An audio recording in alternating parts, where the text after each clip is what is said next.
Bonsoir et bienvenue dans l'émission Hub Discussion. Hub Discussion est une émission de débat, d'échange sur les thèmes précis de la société africaine. Pour nous accompagner et nous édifier, à chaque fois, il y aura des experts qui seront présents. Chers internautes, merci d'abord de votre présence et vous pouvez poser vos questions en direct de la manière dont vous souhaitez. Cette semaine, nous allons parler de la digitalisation en Afrique. Bien sûr, pour aborder ce sujet, prévu sont 3 personnes. Malheureusement, il y a une seule personne qui est présente. Malheureusement, heureusement, ça va dépendre. Son niveau intellectuel est tellement haut que je crois qu'il vaut 3 personnes. Ce qui fait que ce sera une très bonne compensation. C'est vrai que voilà, on a Joël Nguena avec nous. Nous rejoindrons plutôt à Wilfried Béranger-Neya et Aurel Simon. Ils ont de petits soucis techniques. Un m'a déjà écrit que voilà, il ne pourra pas être là tout de suite. Il attend plusieurs choses. Donc, on va commencer avec Joël. Joël, bonsoir. Oui, bonsoir. Bonsoir, Gaël. Bonsoir tout le monde. Merci beaucoup d'avoir accepté l'invitation. Alors, tu es basé en Belgique? Si je... Ouais, je suis basé un peu de partout. Voilà. Disons que tes bagages sont en Belgique, mais ton cœur est un peu partout dans le monde. Je dirais mes bagages sont entre la Belgique et la France. Et mon cœur, il est partout dans le monde. Partout où il y a de l'énergie positive et de la créativité. Voilà. C'est bien. On va commencer comme ça, c'est déjà une très bonne chose. Donc, Joël, est-ce que tu peux nous présenter un petit peu les activités de ta société ou de tes sociétés, parce que je sais que tu n'en as pas qu'une seule.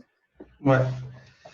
Donc, la première société Upgrade Data, son nom veut le dire, c'est on travaille sur la donnée. Donc, c'est une société belge spécialisée dans le traitement de la donnée, l'exploitation de la donnée, l'accompagnement des sociétés dans l'exploitation de la donnée et aussi qui fait de la formation, notamment aussi sur les outils d'exploration de données, d'intégration de données. Puis, je suis cofondateur de Vision Conception, qui est une société de social intelligence marketing et data driving marketing. Donc, c'est une société qui fait du marketing et à côté de ça, elle intègre aussi des solutions qui sont liées directement au marketing et à la transformation digitale, accompagne des sociétés dans leur transformation digitale en intégrant des systèmes comme des ERP, des CRM, etc. Et la dernière, elle est en création avec 3 autres associés qui s'appelle eLearning, qui est une plateforme de formation orientée métier qui consiste à faire découvrir notamment au public, puisque notre cible principale est l'Afrique, les métiers qui existent aujourd'hui autour du digital, de l'industrie aussi, parce que pour nous, sans industrie, le digital n'a pas beaucoup de sens. Voilà. Donc l'idée, c'est faire découvrir les métiers et faire monter en compétences les personnes qui sont intéressées par ces métiers sur monter en compétences sur chaque métier en apprenant juste ce qu'il faut. Voilà. On va demander aux gens encore d'aller apprendre l'histoire, de la science, de la physique. Non, c'est les compétences qu'il faut pour exercer ce métier. Et par la suite, nous avons une équipe de mentorat qui va accompagner ces gens depuis, par exemple, le Sénégal, à trouver un boulot aux États-Unis, mais en travaillant depuis le Sénégal. Donc, voilà la troisième société qui va démarrer d'ici quelques mois. Voilà. J'aurais peut-être une question, on va dire un peu personnelle. Ouais. Est-ce que tu es, en dehors des 3 sociétés que tu viens de citer, tu travailles pour une société qui n'est pas la tienne, j'ai envie de dire ça comme ça? mes clients, ce ne sont pas des sociétés qui m'appartiennent. Donc, Les clients mes clients ne m'appartiennent pas. Voilà. Donc, effectivement, je travaille déjà pour ma société en tant que dirigeant de société. Et je n'ai jamais arrêté de mettre les mains aussi à l'étrier. Donc, il y a des clients qui j'interviens en tant qu'expert, notamment actuellement là, je suis depuis un mois en Belgique, dans une entreprise, dans le leader belge de l'assurance, où je les accompagne dans la migration vers un nouveau environnement data avec la société Upgrade Data. Donc, avant ça, j'accompagnais un groupe français qui est dans l'énergie et qui aussi était en phase de restructuration stratégique et qui avait besoin, qui dit restructuration stratégique, dit restructuration décisionnelle, c'est-à-dire tous les pôles de prise des décisions du groupe ont besoin aussi d'être reçus sur le plan de la donnée, puisque aujourd'hui, la prise de décision ne se fait plus avec l'intuition, ça se fait à travers la donnée. Donc, j'ai accompagné pendant pratiquement 7 mois cette société-là. Et aujourd'hui, voilà. Mais toujours dans le cadre, c'est toujours derrière Upgrade Data. J'étais aussi avec Upgrade Data en Côte d'Ivoire pour accompagner une société des télécoms. J'avais aussi des collaborateurs qui étaient au Nigeria pour accompagner tout ça. Donc voilà, on n'est pas cloisonné à l'Europe. Voilà, on essaie d'étendre au maximum nos ailes et voilà. Puisqu'on est dans le vif du sujet, dis-nous donc ce que c'est que la digitalisation. Très très belle question. D'ailleurs, j'en parle énormément de ce mot parce que c'est un mot souvent qui est très très très utilisé aujourd'hui et qui veut dire un mot très utilisé. Chacun se donne une définition. Voilà. Mais je pense que il en existe quand même. Il faut qu'il y ait une définition de la digitalisation qui reste super centrée sur les objectifs de la digitalisation. Donc, en fait, la digitalisation, c'est un moyen qui consiste en fait à introduire dans les processus traditionnels des entreprises et des organisations des outils numériques. J'entends quoi par processus traditionnel? Si on prend l'exemple, à chaque fois que vous allez, par exemple, à la boutique, dans une boutique, faire des achats, avant vous tendez un billet. Et puis, on vous donnait un produit. Oui. Donc, là, on parle d'un processus d'achat. Le processus d'achat, c'est pas je tends un billet, je reçois un produit. Alors, aujourd'hui, comment on va digitaliser? Quand on dit on digitalise le processus d'achat, on va transformer le billet. Vous allez maintenant, vous dites quoi? Vous tendez un téléphone, Orange Money ou je ne sais plus quoi. Orange Money, c'est à mi-chemin de la digitalisation puisqu'il suit des BTS. Mais c'est ça, je ne tends plus de l'argent, je tends un outil numérique, c'est-à-dire mon téléphone pour payer. Je fais scanner mon téléphone et du coup, j'ai payé. Là, on a digitalisé le moyen de paiement. On peut encore aller dans d'autres domaines tels que les achats. Avant, pour faire des achats d'un vêtement, vous êtes obligé d'aller dans une boutique. Aujourd'hui, derrière un ordinateur, vous arrivez à acheter, à faire vos courses. Donc, on va digitaliser un processus client qui consistait à aller dans une boutique, un processus traditionnel qui consiste à aller dans une boutique, faire des achats, fouiller des vêtements, en mettant en place un site e-commerce. C'est-à-dire, on met en place un outil digital qui permet d'aller faire ses achats. Donc là, c'est une vision cliente, mais on a aussi une vision entreprise. Dans les entreprises, en interne, très souvent, au niveau de la comptabilité ou au niveau des relations clients, on avait des gros registres. comme ça pour noter le client, ce qu'il a acheté, etc. Et aujourd'hui, on va installer par exemple un ERP. C'est un logiciel de gestion d'entreprise qui a des modules où on va enregistrer directement l'opération. Et là, on a transformé le processus d'enregistrement d'une écriture comptable qui se faisait sur papier dans un logiciel, dans un outil numérique, digital. Et là, on est dans la digitalisation. Donc, c'est la transformation conclue que la digitalisation, c'est la transformation des processus traditionnels en introduisant des outils numériques. Voilà, c'est ça. Tu as parlé de ERP. Peut-être qu'il y a des gens ici qui ne savent pas ce que ERP c'est ou c'est quoi un système ERP.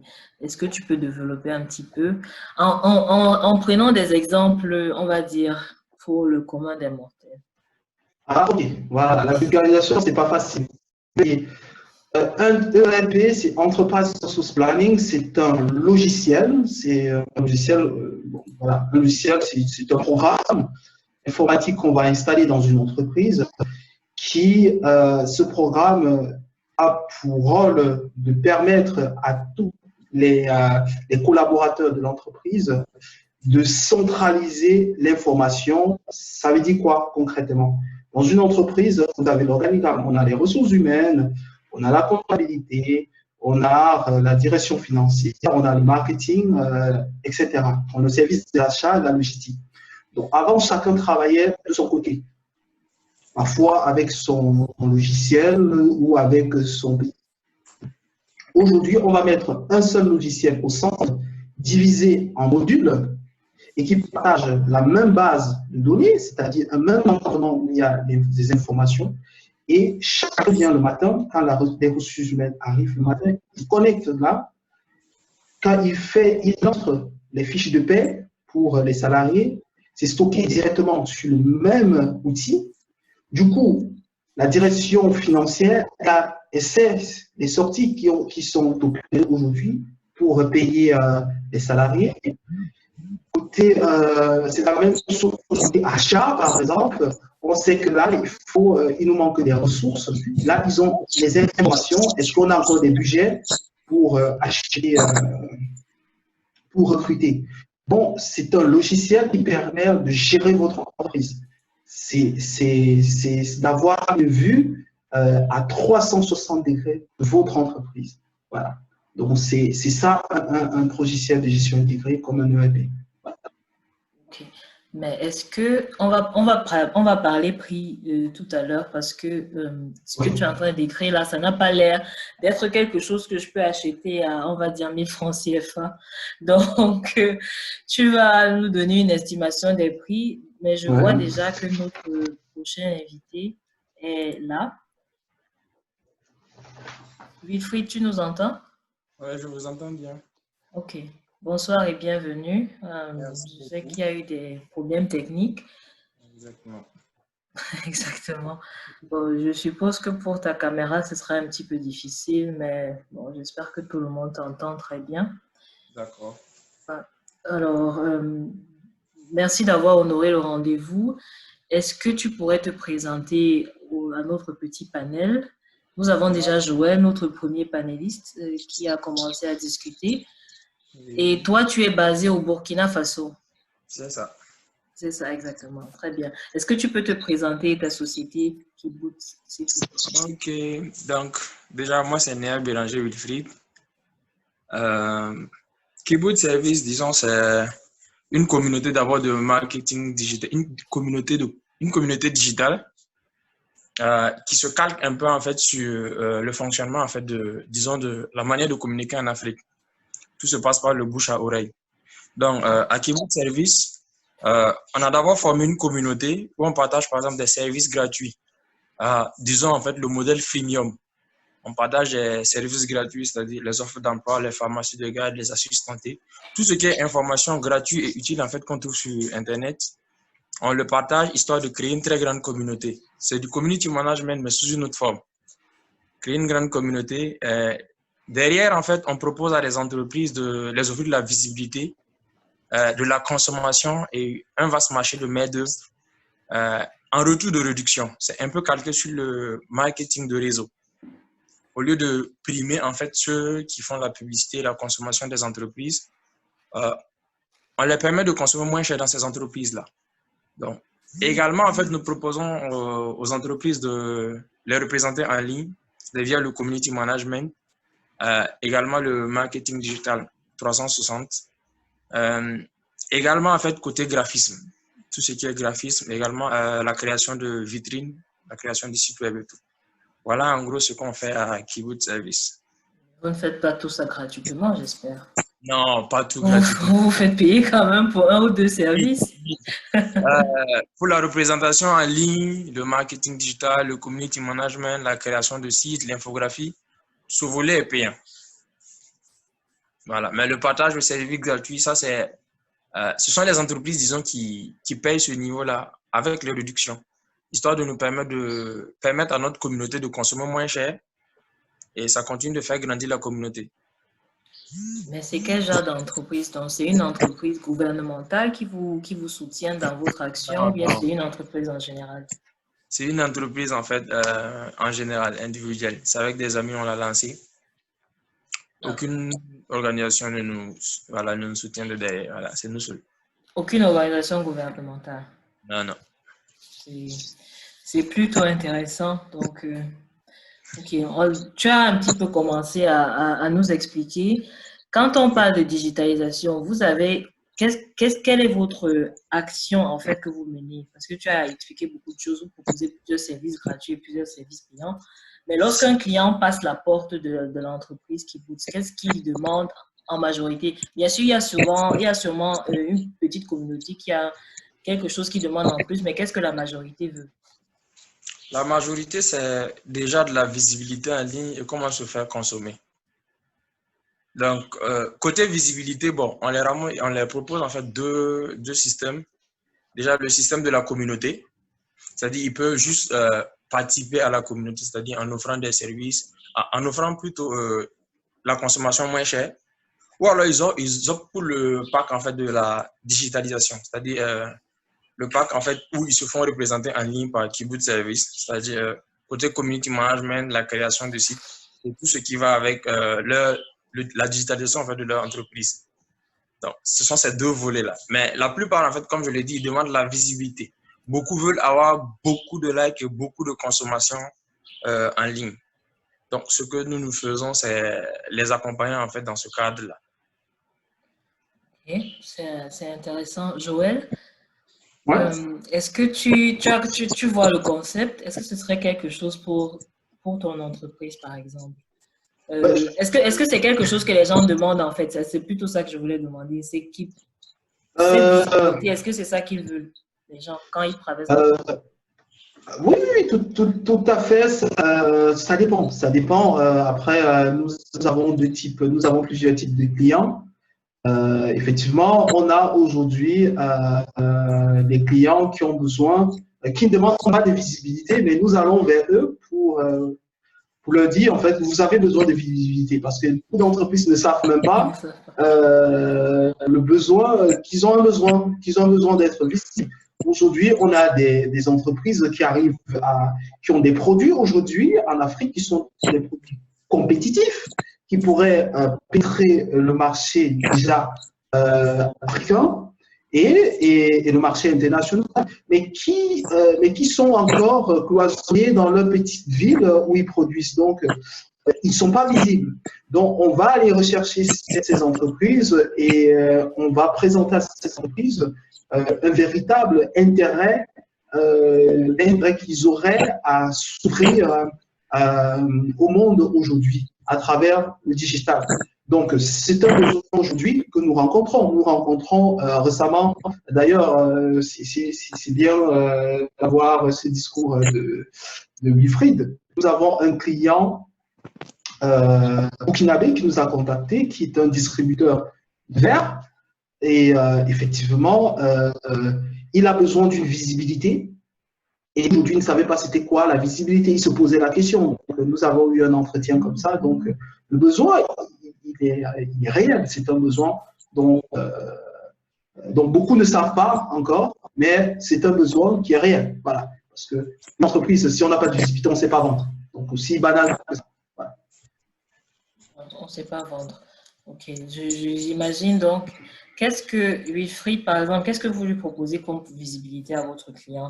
Je suppose que Facebook ne suffit pas pour donner le nom du plus connu des réseaux sociaux, j'ai envie de dire ça comme ça. Et après WhatsApp, ça ne suffit bien sûr pas de dire que si tu as 10 likes sur ce réseau social, ce sera bien. Qu'est-ce que vous lui proposez en fait comme service exactement pour augmenter sa visibilité? La cooptation, la création d'une base de données déjà. Puisque, comme Joël le disait, il y a beaucoup qui ne savent même pas que côté visibilité, ils ont d'abord besoin de ça pour pouvoir vendre. Donc, beaucoup veulent avoir beaucoup de likes surtout. Ils veulent avoir 1000 abonnés, 2000 abonnés. Ensuite, comment vendre, en fait, la plupart ne savent même pas comment gérer. Ils ne savent pas non plus que via Facebook, on peut créer une base de données et gérer cette base de données-là via WhatsApp. Comme je te le disais la dernière fois, ici, on est plus habitué à utiliser WhatsApp en fait que les mails. Et beaucoup d'entreprises continuent en fait d'utiliser WhatsApp pour leur messagerie personnelle. C'est-à-dire qu'ils ne l'utilisent pas pour l'entreprise, ils l'utilisent pour leur messagerie personnelle. Voilà, ils sont assis à l'entreprise, ils sont assis dans leur entreprise.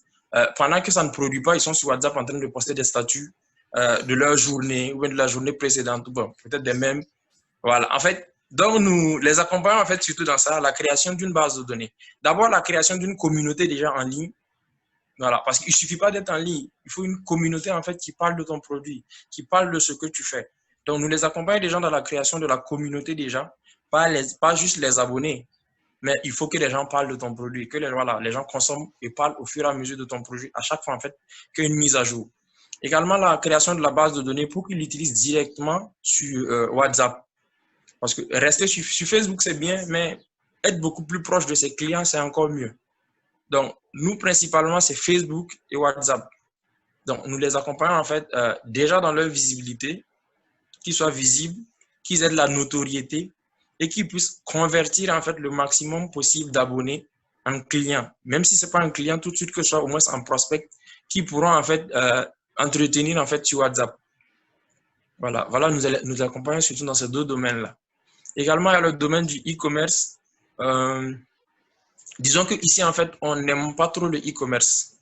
Ici, le e-commerce, bon, surtout quand il s'agit de paiement mobile, on est toujours réticent parce qu'on n'a pas confiance à celui qui est derrière l'écran. Donc, il y a cette culture-là également que nous essayons en fait d'inculquer au niveau des entreprises, également au niveau des clients, avec la communauté déjà, voilà, pour pouvoir permettre déjà à la communauté de s'habituer au fur et à mesure en fait, à la consommation en ligne. Et ensuite, nous proposons en fait ce service de e-commerce-là à ces entreprises et en les rassurant en fait que la communauté consomme déjà au fur et à mesure en ligne. Donc voilà, pour eux, c'est, comment on appelle ça?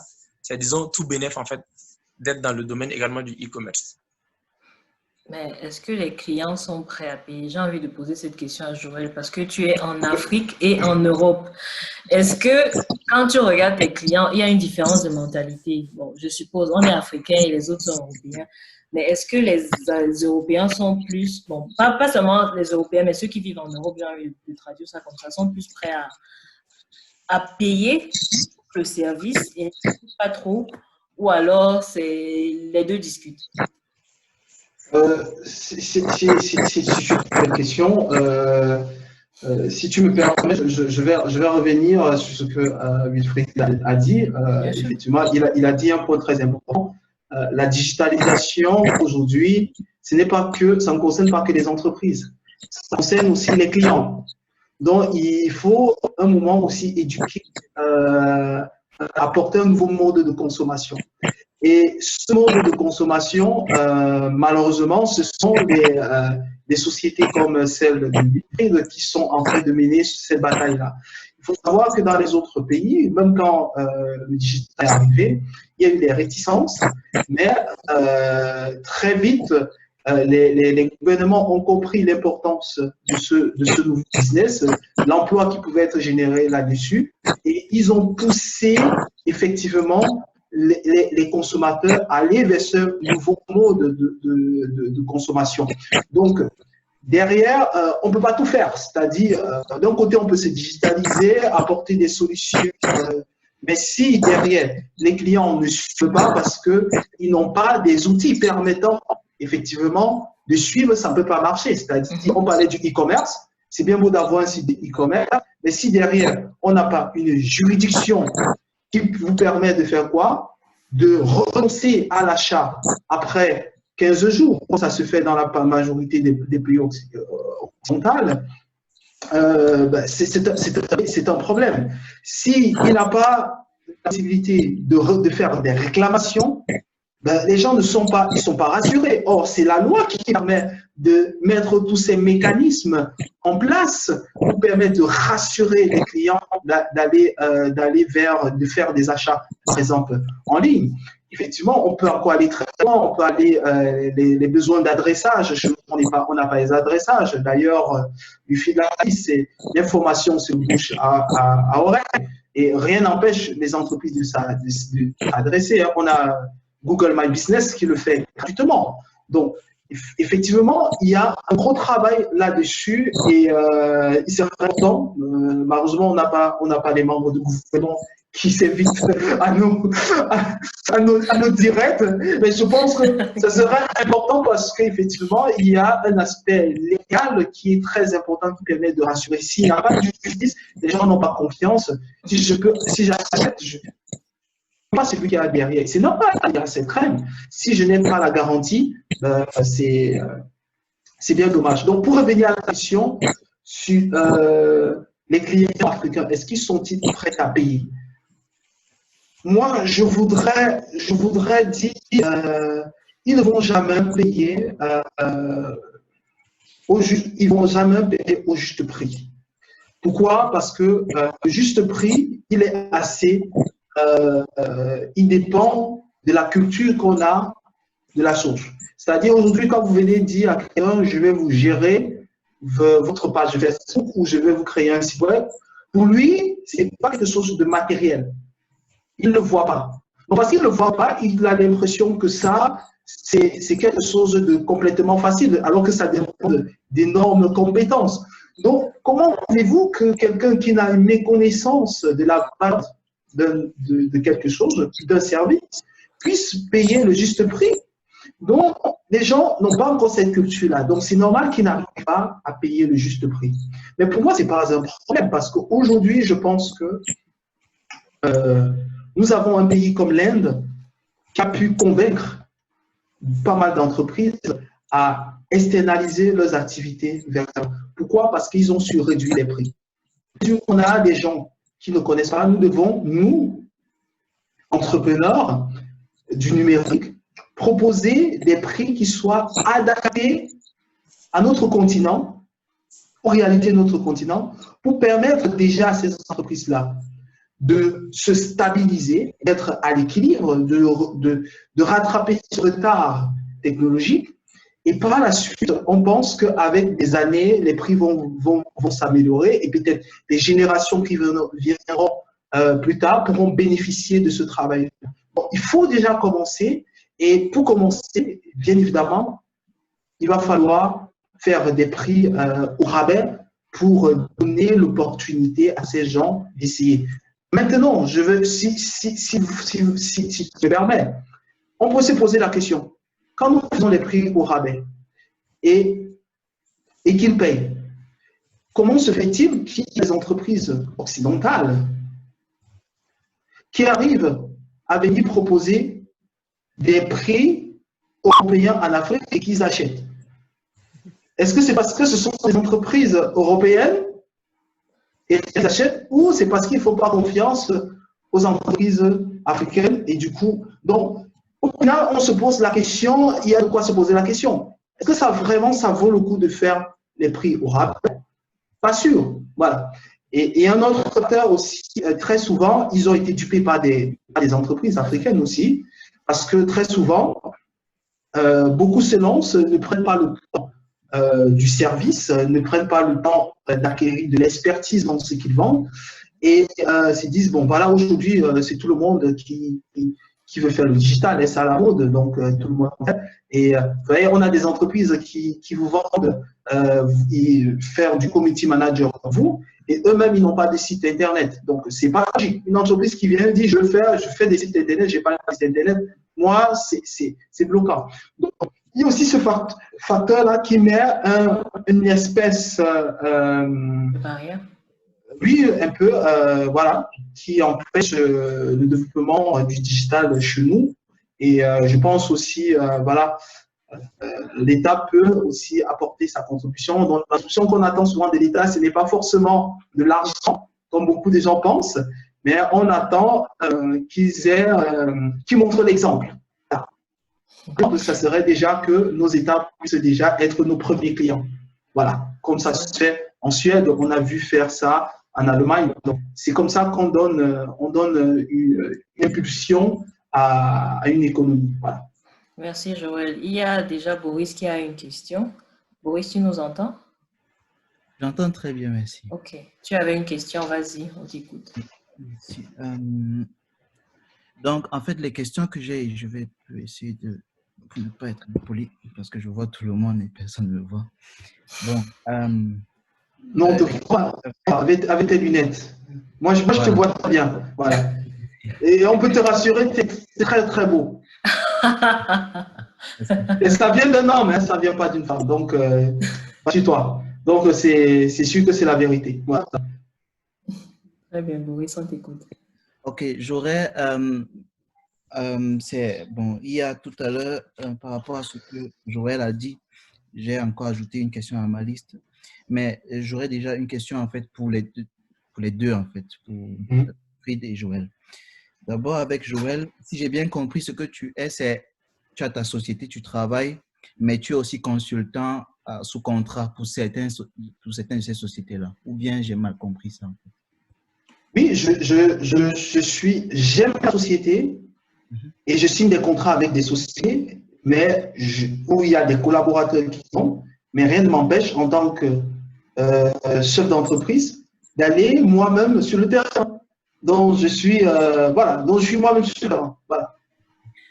Et si j'ai bien compris, tu n'es pas et tu es toujours plutôt en pendule avec entre la Belgique et la France. Donc tu n'as pas vraiment, je ne sais pas si tu as déjà travaillé avec des sociétés, disons africaines, carrément implantées en Afrique même. Oui, tout à fait, tout à fait. Le siège de la société est en Belgique. Je suis plus basé en France, à Paris. Mais je travaille avec des sociétés africaines, notamment, peut-être pas au Cameroun, mais en Côte d'Ivoire. J'ai eu à travailler au Nigeria aussi. Voilà. Donc, et d'ailleurs, je travaille avec beaucoup de clients africains, mais où je ne me rends pas forcément, dans les bureaux en Afrique. J'ai des collaborateurs qui sont au Cameroun. Actuellement, ce matin, je passais des entretiens à Abidjan pour recruter des collaborateurs à Abidjan. On recrute aussi au Congo. Donc, aujourd'hui, c'est ça le digital. On n'a pas besoin d'être assis dans un bureau pour dire qu'on travaille. C'est-à-dire, voilà, c'est plus ça. Donc, nous sommes partout. En fait. Voilà. Et j'étais aussi curieux, en fait, de savoir quelles étaient les difficultés que tu as eu à rencontrer dans ton travail avec la plupart des entreprises purement africaines ou bien même seulement des Africains. Ah, belle question. Je pense que ça, il faut écrire un livre. Hein. Bon, moi, Boris je vais essayer. m'a volé ma question, voilà. Donc. Boris, je vais être bref. Je vais être bref. On va commencer avec. Je commencerai plutôt avec les jeunes, avec les collaborateurs africains. Aujourd'hui, je vais vous donner un exemple. J'ai les entretiens les CV qu'on a retenus aujourd'hui provenaient la majorité des étudiants de l'une des plus grandes écoles qu'on connaît, l'IAI, l'Institut africain d'informatique. Il se trouve dans pas mal de pays africains. Et très vite, j'ai été frappé par quelque chose. Donc, les CV qui se sont démarqués, ceux qui se sont démarqués à l'entretien, tous j'ai posé cette question, comment avez-vous acquis toutes ces compétences? Ils m'ont dit, via auto-formation en ligne. J'ai posé la question, mais vos écoles, qu'est-ce qu'ils ont appris? Malheureusement, on nous a juste appris à faire des bases de données. Donc ça, c'est très parlant. C'est très parlant, c'est très parlant. Ça veut dire quoi en réalité? Ça veut dire une première chose, que nos écoles, ce que nous enseignons est en déphasage aujourd'hui avec les besoins du marché. C'est un fait et je l'ai pu constater lorsque j'ai une conférence à Abidjan, à l'Université virtuelle de Côte d'Ivoire. J'ai eu la même scène et je comprends, on est en déphasage. De deux, ces jeunes qui vont faire l'auto-apprentissage, l'inconvénient de l'auto-apprentissage, c'est les avantages. Ça veut dire on est autonome, on sait chercher l'information, on monte en compétence, c'est très bien. Mais le problème, parfois, il manque à ces jeunes une structure. C'est-à-dire comment travailler de façon organisée dans un environnement professionnel. Donc, ce sont des jeunes au final qui vont acquérir de la compétence dont le marché a besoin. Mais très souvent, ce qui va juste manquer à ces jeunes, c'est un environnement professionnel pour qu'ils puissent travailler de façon professionnelle. Donc, ce qui veut dire qu'il faut que nous allons là-bas créer des entreprises et qu'on puisse gagner des marchés à l'international pour qu'ils puissent travailler à l'échelle internationale pour monter en compétences et se mettre au même niveau. C'est-à-dire, les jeunes que j'ai eus aujourd'hui, ils n'ont rien envié sur le plan des compétences avec un jeune en Chine ou au Bangladesh ou aux États-Unis parce qu'ils ont fait de l'auto-formation. Ce qu'il manque, c'est peut-être le fait qu'il n'a jamais eu l'occasion de travailler dans des vrais projets. Donc, voilà la difficulté. Donc, la difficulté avec ces jeunes, c'est la capacité. Excusez-moi un instant, je vais ouvrir la porte. Tu vas ouvrir la porte. Ok, très bien. Wilfried, est-ce que tu peux. Voilà, La difficulté avec ces jeunes, excusez-moi, pardon, la difficulté avec ces jeunes, c'est la capacité à intégrer un environnement professionnel. Voilà. Et pour les autres, malheureusement, on a eu pas mal de CV qui ne correspondaient pas à nos besoins. Pourtant, ils étaient tous des ingénieurs, malheureusement, mais ils se sont contactés de leur diplôme et non, ils n'ont jamais pris le temps d'aller s'auto-former. Donc, voilà la première difficulté. Concernant les entreprises, malheureusement, les entreprises, même les plus grosses entreprises, ont une méconnaissance du sujet. Et la difficulté, c'est d'expliquer et convaincre l'intérêt. Et aujourd'hui, on a la difficulté de convaincre l'intérêt, la difficulté aussi d'être professionnel. Parce que vous venez, vous êtes professionnel, ils vous ramènent dans quelque chose qui est typique. Ils vous disent que non, nous en Afrique, on fonctionne comme ça. Ils disent non, nous, on ne fonctionne pas comme ça, nous, on est une entreprise professionnelle, on a des process dont il faut respecter. Donc, on a cette difficulté.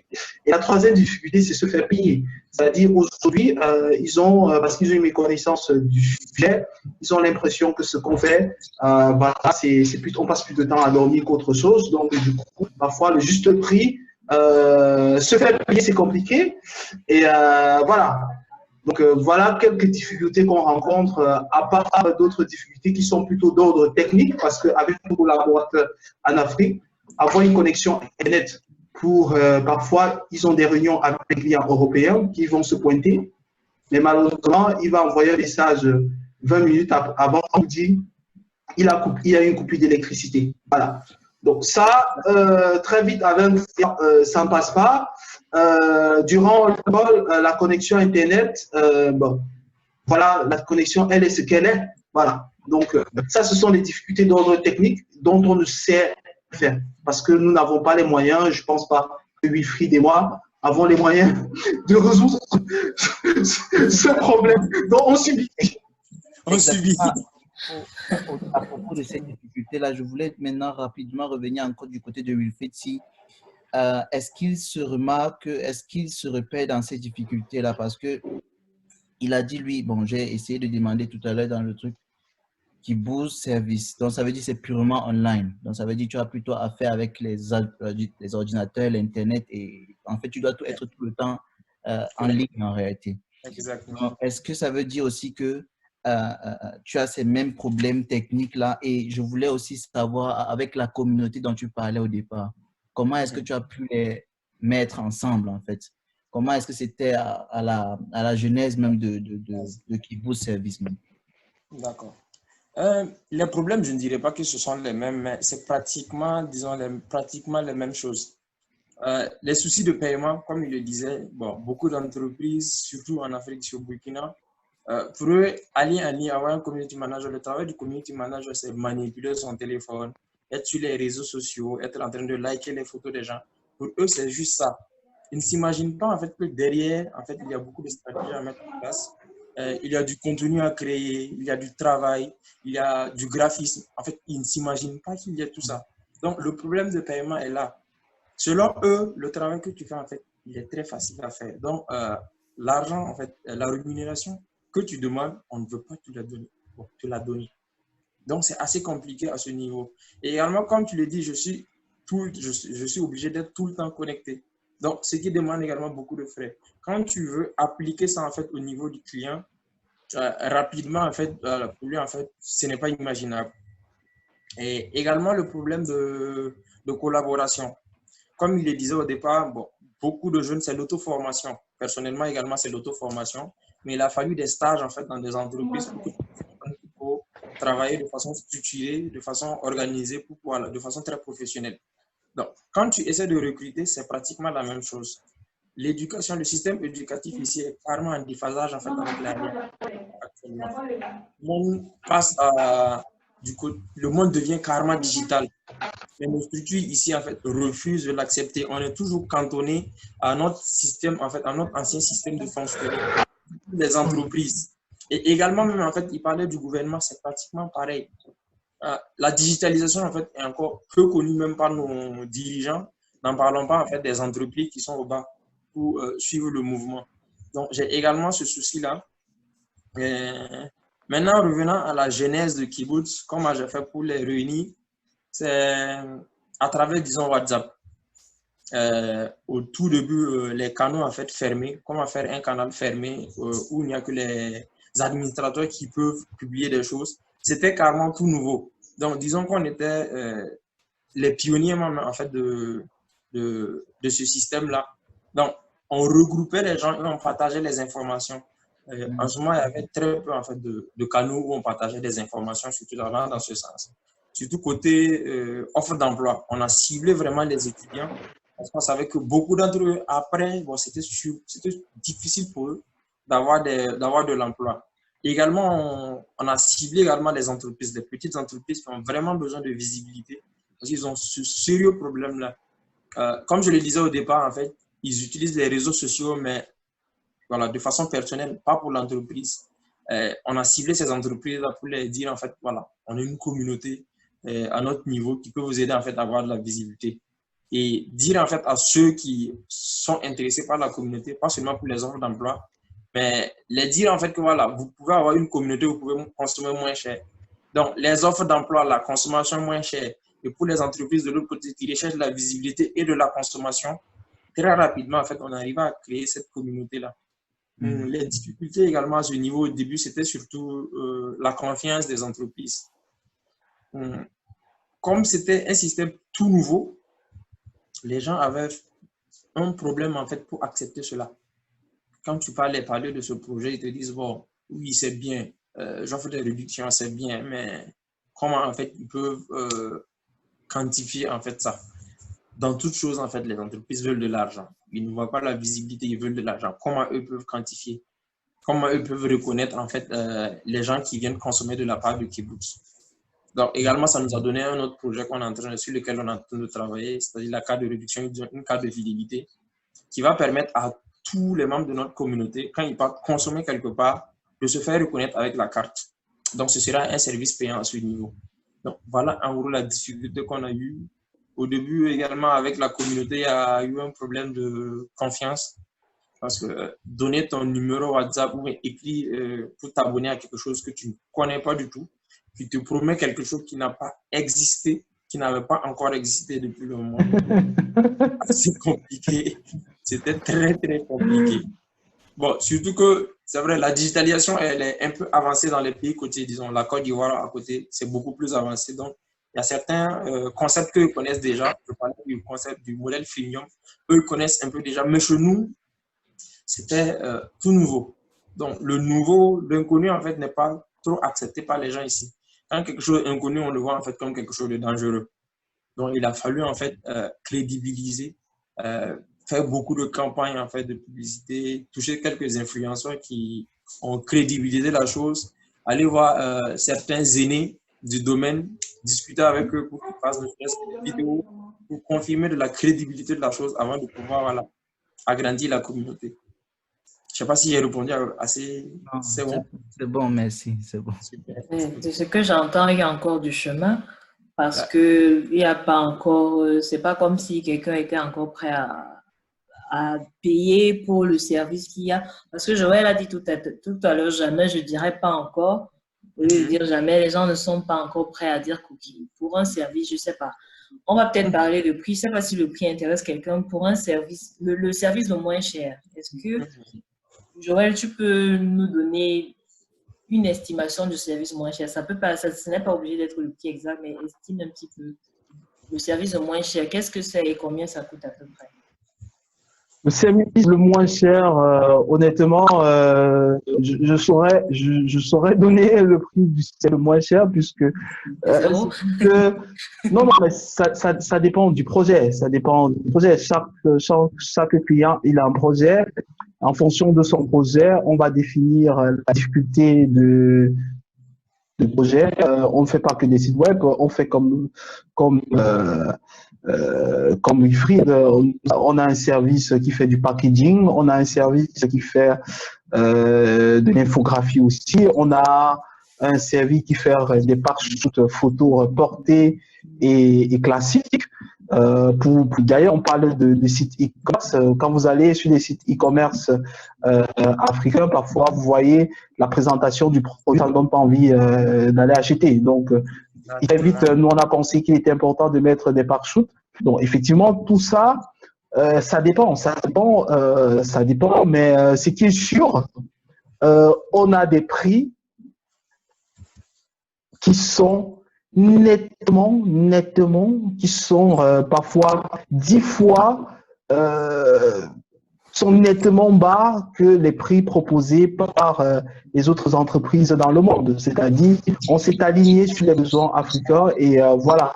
Et on essaie de faire à l'africain. Voilà. C'est-à-dire, parfois, on dit, bon, voilà, c'est la première fois qu'on collabore. Il dit, bon, il a trop de difficultés. On dit, bon, on va le faire comme ça. Peut-être que tu vas voir l'importance, tu vas aimer. Parce que je ne voudrais pas donner ça, sinon on risque tellement de raboter encore ce qui est à raboter. Mais comment nous on fonctionne, je parlerai plutôt de comment on fonctionne. Parfois, on a des clients qui sont sceptiques. Ufit a dit, les gens ne connaissent pas, ils ont peur, c'est la peur de l'inconnu. Et parfois, qu'est-ce que nous on fait?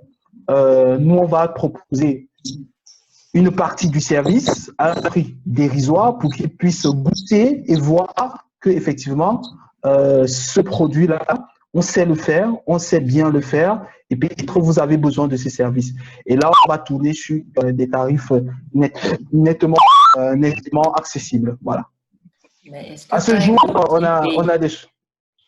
Quand il goûte SPay, il paye et il aimerait parfois continuer à payer ce prix-là. Et malheureusement, c'est pas possible parce que il oublie souvent que derrière, il y a des hommes et des femmes qui travaillent, qui ont besoin d'être rémunérés et que, effectivement, comme lui, il génère de l'activité. D'ailleurs, je pense que c'est le problème, lui fait aller relever le problème, c'est le problème de la mesurabilité. C'est-à-dire, quand une entreprise se dote d'un CRM ou d'un ERP, elle veut voir la mesurabilité. Mais la mesurabilité, ce n'est pas ça. La mesurabilité, là-dedans, c'est vous voulez optimiser vos processus, c'est-à-dire la manière de vos collaborateurs de travailler, c'est important. Il y a une rentabilité. Vous voulez voir la rentabilité, elle se fera immédiatement. Elle va se faire avec le temps. Vous allez mesurer, est-ce que grâce à mon ERP, aujourd'hui, j'ai généré plus de chiffres d'affaires? Est-ce qu'aujourd'hui, je suis mieux dans l'activité? Est-ce que aujourd'hui, j'ai une meilleure connaissance de ma clientèle.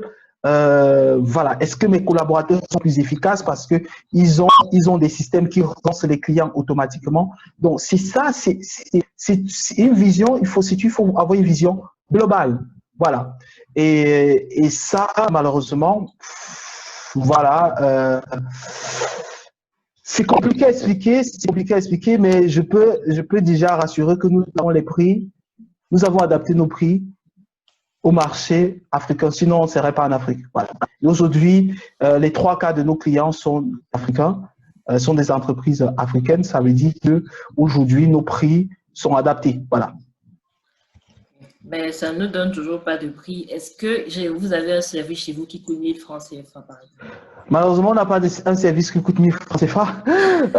Est-ce que toi, tu as un service qui coûte 1000 francs? Parce que ça ne donne toujours pas une estimation des prix. Si je veux, par exemple, je dis, OK, je viens chez vous et j'aimerais avoir 10 000 likes. Et je suis prête à payer le prix normal, on va dire ça comme ça. Est-ce que ça n'existe pas? Je sais, mais on est en train de donner un exemple. Bon, Est-ce que tu vas me proposer, OK, je te fais 10 000 likes à 10 000 francs? Je ne sais pas si c'est à Wilfried ou c'est à Fab. Si c'est à Wilfried.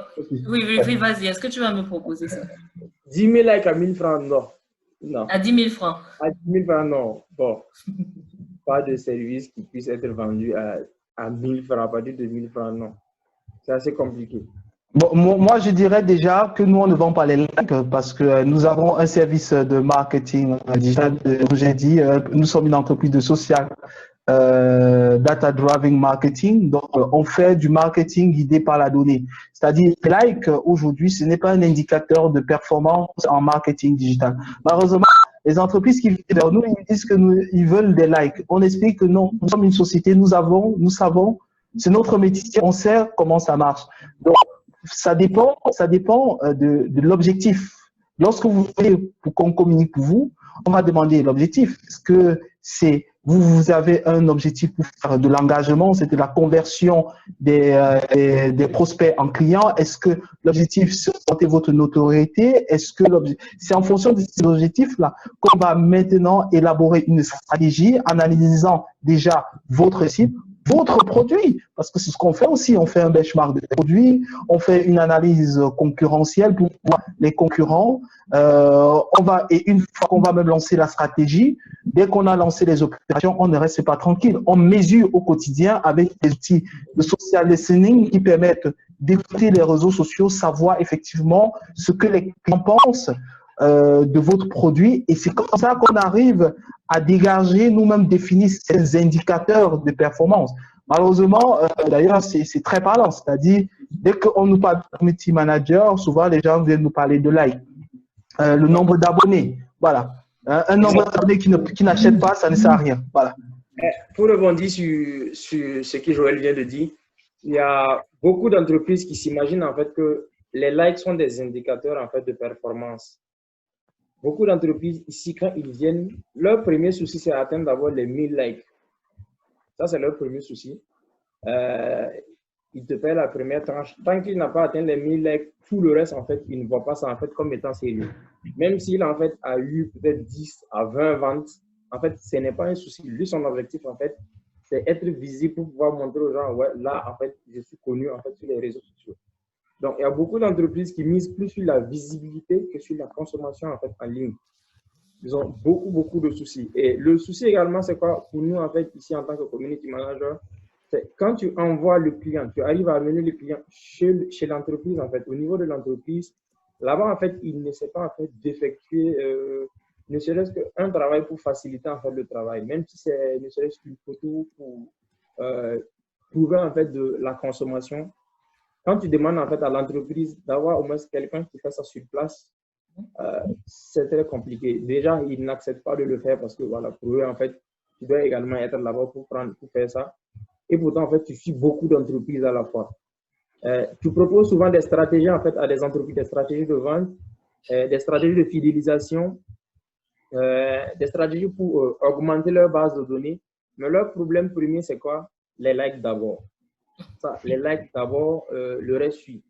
Et quand tu proposes il va te dire, en fait, je te reviens. Il ne voit même pas que il y a un travail en amont, en fait, qui a été fourni pour eux. Il ne voit pas qu'il doit te soutenir en faisant ne serait-ce qu'un peu. Ne serait-ce que bien causer, en fait, aux clients qui viennent au niveau de l'entreprise. J'ai eu ce problème-là avec il y a un client qui est venu en ligne, en fait, via la page Facebook. On causait très bien. Quand il est arrivé au niveau de l'entreprise, il a cru que c'était moi qui était en fait au niveau de l'entreprise. Il a commencé à taquiner le gérant. Le gérant a répondu d'une certaine façon. D'une certaine façon.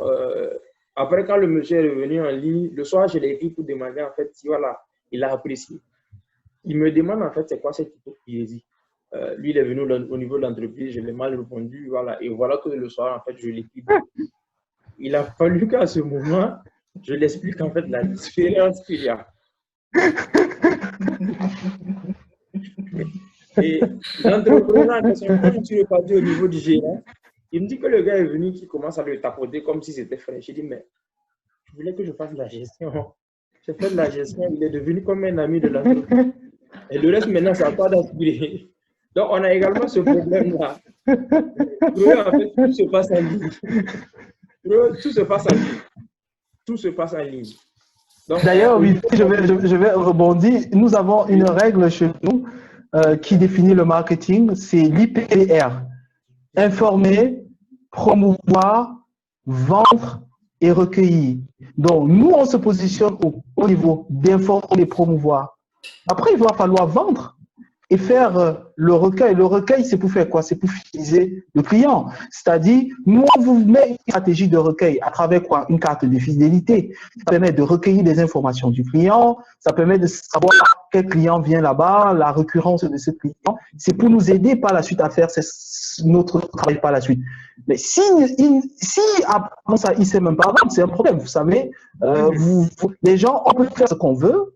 On peut être couteau, on peut créer une communauté. Mais dès qu'elles se rendent dans la boutique, dans votre restaurant, si vos serveuses viennent accueillir les clients avec le front froissé, en parlant d'une certaine façon aux clients, vous aurez beau faire appel à un community manager, à développer une communauté, ça ne va rien apporter. Mais après, je ne voudrais pas qu'on s'éternise là-dessus parce que le digital, ce n'est pas que le community manager. Si ceux qui nous écoutent, s'ils entendent qu'on insiste là-dessus, ils risquent de penser parce que malheureusement, c'est ce que les gens pensent aujourd'hui. Le digital, ce n'est pas le community manager. Le community manager, ça reste de la communication, mais à travers des outils numériques. Mais ce n'est pas ça la digitalisation. La digitalisation, c'est autre chose. Voilà. C'est beaucoup plus complexe. La digitalisation, on a des aspects de sécurité informatique, on a des aspects de réseau, on a des aspects de gouvernance de la donnée, on a les aspects de loi. On a aujourd'hui en Europe l'RGPD, qui est la protection des données personnelles. On a beaucoup de choses qui intègrent aujourd'hui la digitalisation. Donc, et d'ailleurs, je rappelle que récemment, j'ai été approché par une société, par des jeunes Africains qui m'ont dit, qui venaient d'une petite start-up qui venait de se lancer, ils m'ont dit ils accompagnent les entreprises dans leur digitalisation. Je dis, waouh, venez vous penser, ils vous accompagnent, il y a des entreprises dans toute leur digitalisation. Je dis, mais quel est le volume de votre activité? Quelles sont les ressources que vous avez? Il me dit, sont trois. Accompagner une entreprise dans leur digitalisation à 3, c'est très compliqué. C'est-à-dire, à 3, ils ont des experts réseau, ils ont des experts en gouvernance de données, ils ont des experts en sécurité informatique, ils ont des experts en intégration de données, ils ont des experts en développement, ils ont à 3, ils font tout ça, du test, de la recette. Je dis, mais moi, j'ai très vite compris. Il parlait du community manager. Effectivement, parce qu'aujourd'hui, quand ils font un peu du community manager, où les gens disent ils font du marketing digital, ils disent ils font de la digitalisation. Voilà, il faut dire, il faut faire attention, c'est pas la digitalisation, je fais du marketing digital. C'est une chose. Voilà, c'est clair. Blondel, tu avais une question? Oui, j'ai une question. D'abord, bonsoir à tous. Voilà, moi c'est Blondel. Au début, On Je vous t'entend en... malheureusement pas très bien. Tu peux répéter, s'il te plaît? On t'entend pas. Non. Alors, on t'entend pas. C'est le volume ou c'est quoi? C'est complètement coupé. On t'entend pas du tout. Qu'est-ce que je dois faire alors? Non, ça Oh, va. là, on Maintenant, on t'entend. t'entend. Là, on t'entend. Là, ça va. Ah non, ça va plus. Peut-être s'enlever. Peut-être qu'il faut enlever tes écouteurs. Peut-être Peut-être il faut parler comme ça, ouais. Peut-être sans les écouteurs, ça va être mieux. Gros souci avec la connexion, mais là, ça va. Enlève peut-être les écouteurs et tu nous parles sans écouteurs. Peut-être on va t'entendre. Hein.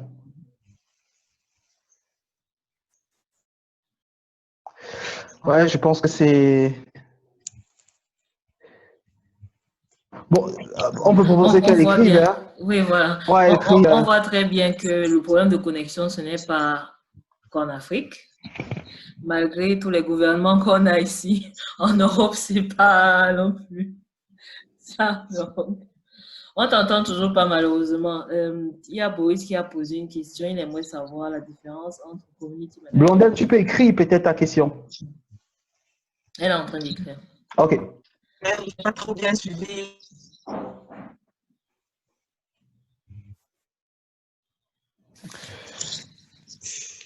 Non, ça va toujours pas. Blondel, tu écris ta question et on prend une autre question si tu permets. J'ai vu des internautes demander la plus petite tarification, je dirais 50 €. Je ne sais pas trop ce que ça fait. Voilà, j'ai vu quelqu'un poser cette question. La petite tarification que j'ai fait sur un projet, 50 €. Voilà, 50 €, je ne sais pas combien ça fait. Ça doit faire 35 000 francs CFA. Voilà. 35 000 francs CFA. C'est le volume ou c'est quoi? Je ne sais pas. Alors, Mais là, on t'entend. Hein, là, on t'entend. ah ouais.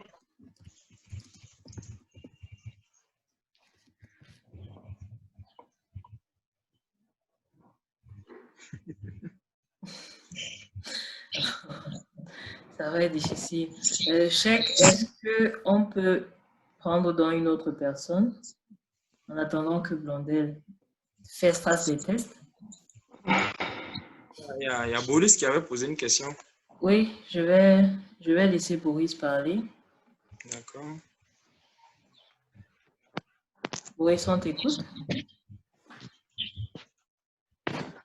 En réalité, bon, j'avais écrit la question, mais j'avais oublié carrément qu'il fallait que j'envoie. Mais Joël avait déjà essayé de donner la différence entre le community manager et comme il a donné l'exemple avec ceux qui font la startup fair, de faire des prononcés comme ceux qui font la digitalisation état à 3. En fait, moi-même, cette différence-là, moi, je ne savais en fait pas qu'il y avait une différence dans ce monde-là, en fait. Donc, moi, je ne suis pas vraiment du côté digital. Donc, mais je ne sais pas, ça veut dire quoi? Qu'est-ce qu'il faut alors pour parler en fait de digitalisation dans une société? Combien de personnes sont requis pour ce type de travail pour digitaliser carrément toute une entreprise? Je ne sais pas, peut-être il faut encore qu'on ait peut-être des points comme community manager, je ne sais pas, et peut-être cybersécurité, encore un hacker quelque part, je ne sais pas encore s'il y a besoin d'avoir des gens comme ça aussi. Je ne sais pas si... Après, digitaliser, déjà, je pense que c'est la bonne stratégie, ce n'est pas venir avec une armée et dire on va digitaliser l'entreprise. Voilà. Ça ne se passe pas comme ça, c'est progressif parce que on a les entreprises, ils ont l'habitude, donc on va faire de façon progressive parce que ça a un coût. Il faut des serveurs, il faut pas mal de choses. Donc, on va commencer avec certains départements.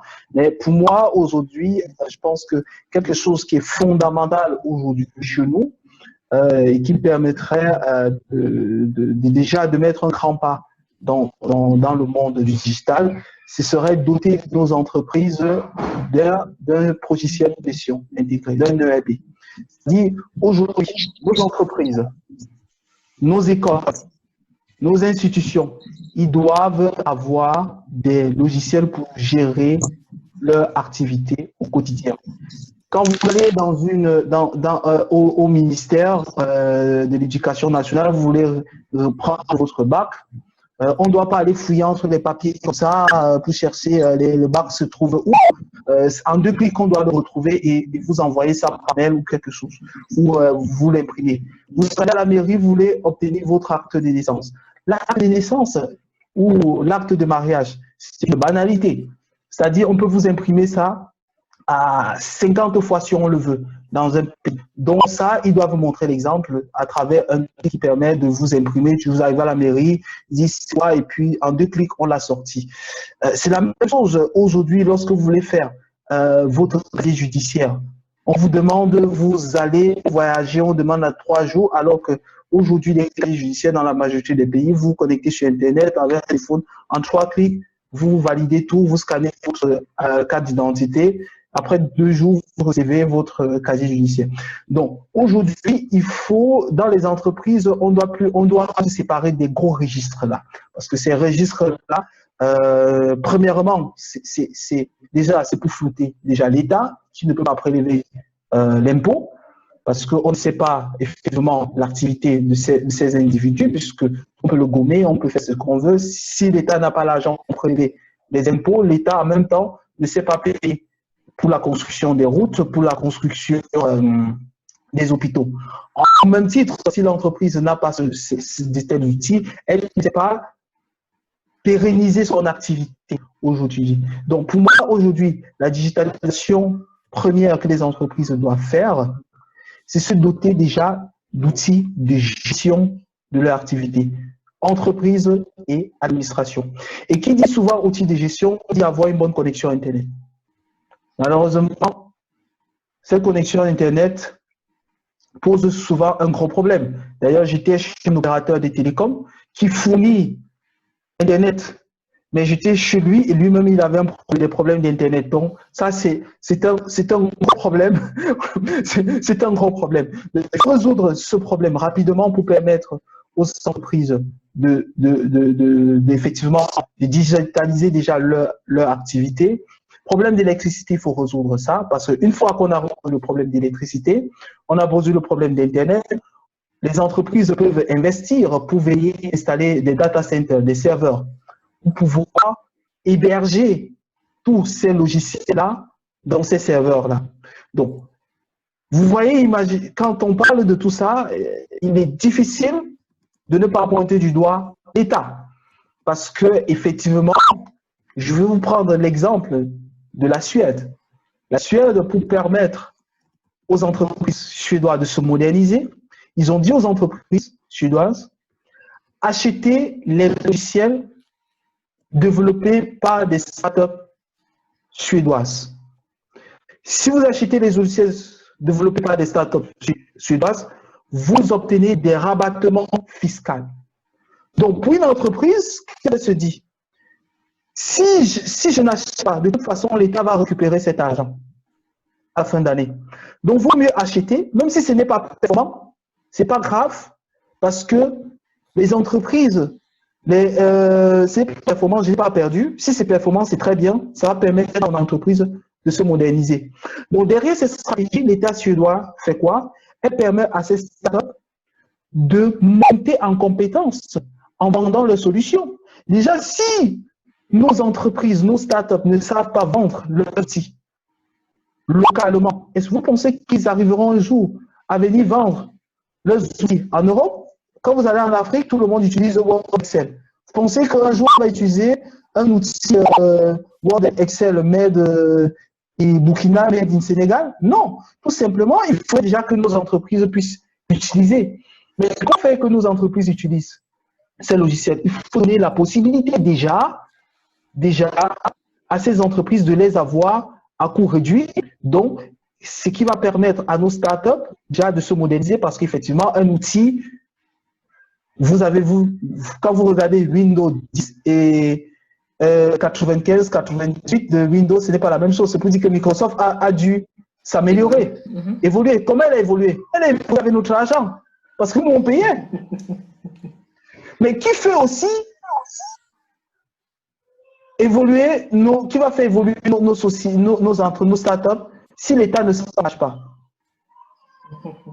Donc voilà, clairement, donc, la digitalisation aujourd'hui, j'ai envie de dire que nous sommes très loin de la digitalisation. Et ce qui me gêne aujourd'hui, c'est que les chefs d'entreprise aujourd'hui, africains qui sont dans le domaine, et lorsqu'ils sont invités à assister à des conférences où on a les preneurs des décisions de nos États, font le langage de bois, préfèrent parler d'autres choses, parler des bénéfices et ne pas pointer du doigt leurs difficultés, parce qu'à la fin, on va remettre le prix en disant que meilleure start-up sénégalaise, meilleure start-up burkinabé, un prix de 500 000. Donc, voilà comment il fonctionne. Malheureusement, personne ne pointe du doigt et je pense qu'il va falloir que nous prenions nos responsabilités. Nous pointons du doigt ce qui ne marche pas chez nous pour que des choses puissent avancer. Voilà. Alors, on a une question de Mélissa. Je pense que Wilfried voulait dire, Oui. Il veut dire quelque chose. Ouais. Non, son micro est coupé. Pardon. Est-ce que vous pouvez remettre le micro de Wilfried comme Je sais. D'accord. Pour réagir à ça, je dirais que c'est comme ce qu'il a dit en fait. La différence entre la digitalisation et juste le community management, le marketing digital. Je dirais que disons à l'extérieur, en Occident, la culture en fait de la digitalisation est déjà comprise par des gens, la population déjà. Mais ici, c'est peu compris par les gens. Donc, c'est très difficile d'expliquer ce concept-là à une entreprise ou à un entrepreneur pour l'amener dans le digital. Donc, comme il a dit, c'est de façon progressive que ça se fait, c'est pas aller avec une armée et tout. Peut-être déjà que cette armée-là puisse se former. Et comme on le sait tous, en fait, ici en Afrique, c'est très, très compliqué d'avoir une formation dans le domaine même du marketing digital.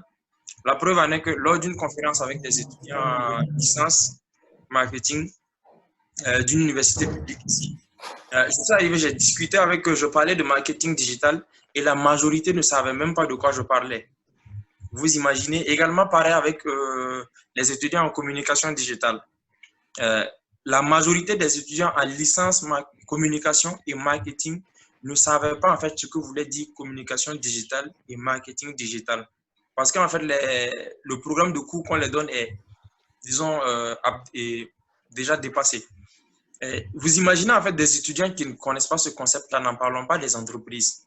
Et les entreprises d'ici, en fait, c'est géré par des gens de la vieille école, si je peux dire. Pas pour les vexer, voilà, les insulter.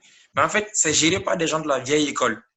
Et quand je dis ça, même en fait, vous imaginez dans une entreprise, il n'y a pas de plan de communication de base, il n'y a pas de plan marketing de base, il n'y a pas de plan commercial de base, il n'y en a pas du tout. Donc, vous vous imaginez, il faut déjà une sensibilisation par rapport à la communication, au marketing, au système de vente déjà, avant de les adapter déjà à ce qui est au niveau digital. Donc, comme ce que Joël disait, il faut en fait aller de façon progressive. Nous, à notre niveau, on est toujours aux côtés du marketing digital et du e-commerce.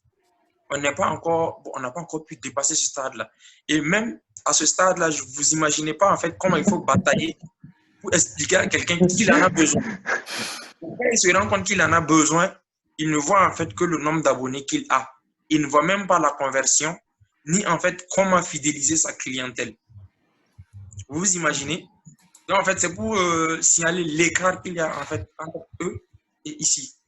Et comme un de nous disait en fait ici, ce qui est bien en fait chez nous, c'est que tout est à refaire, tout est à faire. Tout est à faire. Donc, pour quelqu'un même, pour une structure qui commence déjà par le marketing digital, en allant en fait dans le sens complet de la digitalisation, il y a du chemin. Okay. Et dans cette perspective, Mélissa avait donc une question.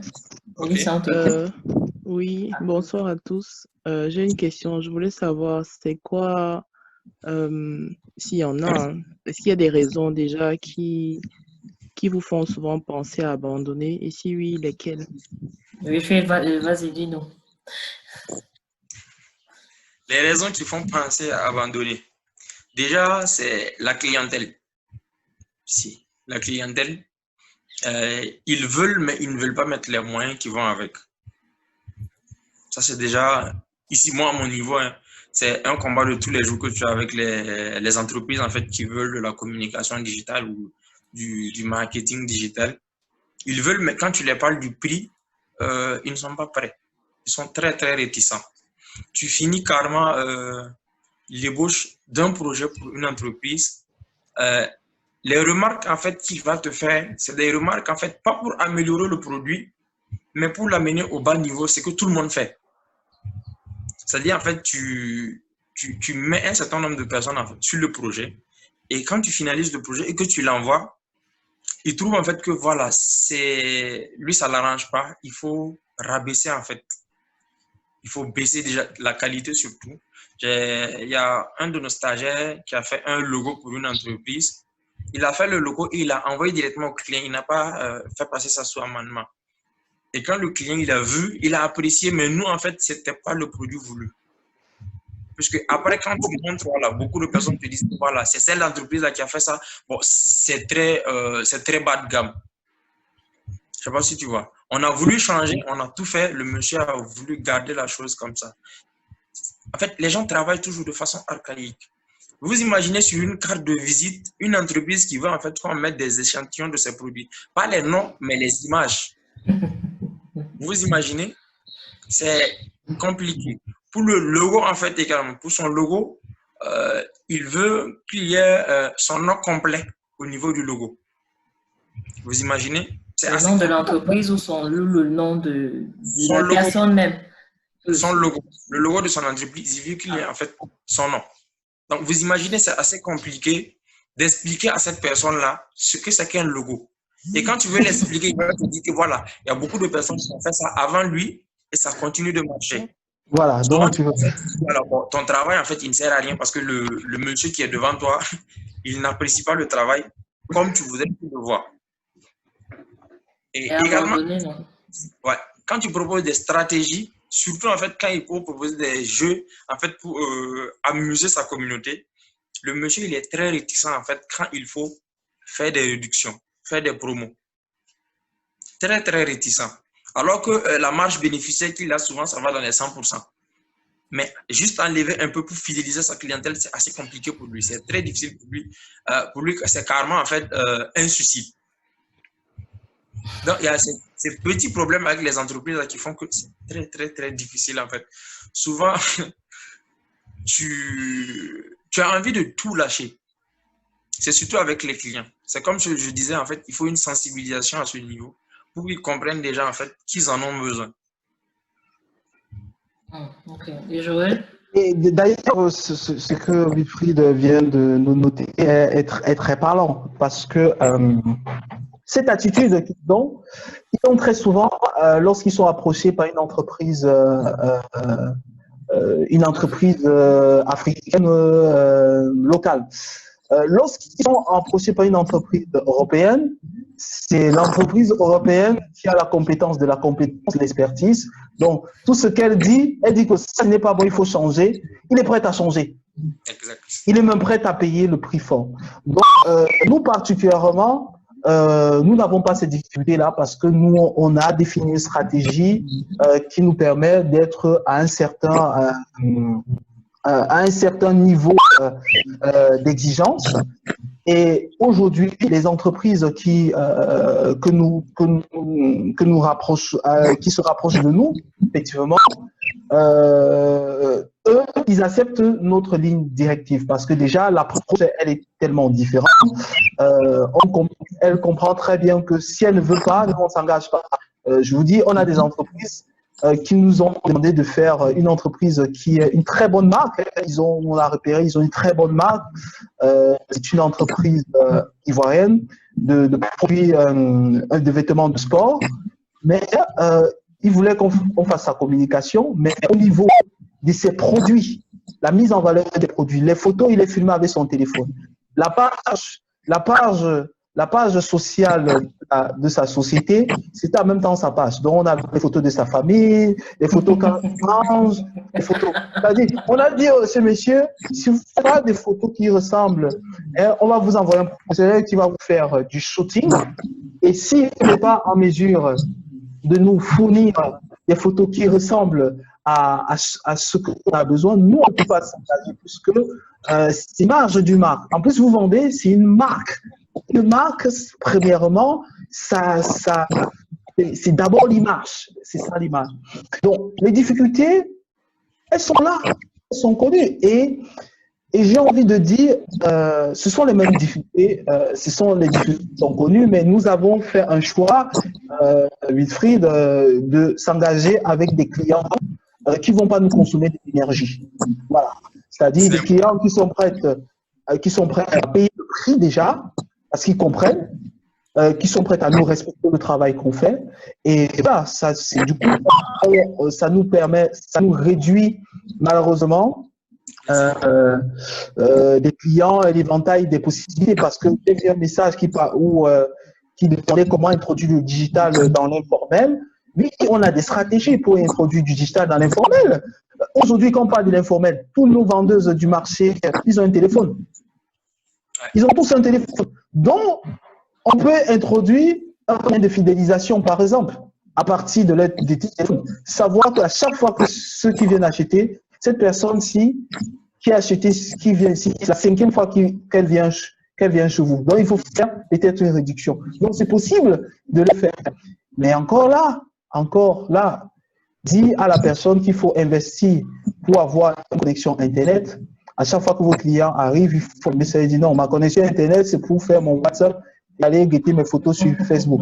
Donc, effectivement, on a notre débat. Donc, le problème, c'est un problème de la clientèle. Le problème technique, nous, on voit ça avec l'État. Et je pense qu'il y a des gens comme nous qui nous avons dû nous engager pour parler à nos États et ne plus se cacher derrière les prix qu'on nous offre. Moi, particulièrement, je n'accepte plus les invitations à des conférences. On vient plutôt manger, boire du bon vin, faire des belles photos. Et là, on attend les décisions concrètes qui vont nous permettre de développer le digital, l'activité en Afrique. On n'a pas vraiment ces décisions. Donc, moi, je ne participe plus à ça. Ceux qui veulent, ils vont venir. Nous, on va dire la réalité, les difficultés que nous rencontrons. Je l'ai vu au Congo, récemment, un groupe de jeunes start-upers qui ont posté les difficultés, qui disent que avec la connexion Internet qu'ils ont, ils ont simplement envie de postuler ailleurs et de partir du Congo. Donc, ça, ce sont des faits. Voilà. Donc, c'est tout. C'est tout pour moi. Voilà. C'est vraiment dommage. Boris, on va prendre une dernière question parce que voilà, le temps est très très beau. Voilà, c'est très très beau. On est en train de parler, mais voilà, on va bientôt. Ok, bon, j'ai compris ce que Joël a essayé d'expliquer encore tout à l'heure par rapport à la digitalisation et de se limiter à ceux qui ne vont pas donner les mots de tête, par exemple, si je peux dire. Mais quand on dit digitaliser l'Afrique, là, ce n'est pas vraiment parce que nous sommes vraiment à 500 ans de retard par rapport au continent européen ou bien américain. Et en réalité, ça veut dire en réalité que vous, si vous dites que vous pouvez porter ce fardeau de digitaliser l'Afrique, là, ça veut dire sur tous les points. Ça veut dire relever ces challenges-là. Mais bon, j'avais quand même une autre question, beaucoup plus du côté de Wilfried. Ça se passe comment avec les... Parce que moi, je suis normalement d'origine du Cameroun. Et il y a ces business-là qu'on appelle Bayam Salam. Donc, ce sont vraiment ceux qui vont quelque part, ils achètent en gros et ils viennent revendre encore en détail. Et ceux-là sont vraiment en bas, carrément en bas de l'échelle.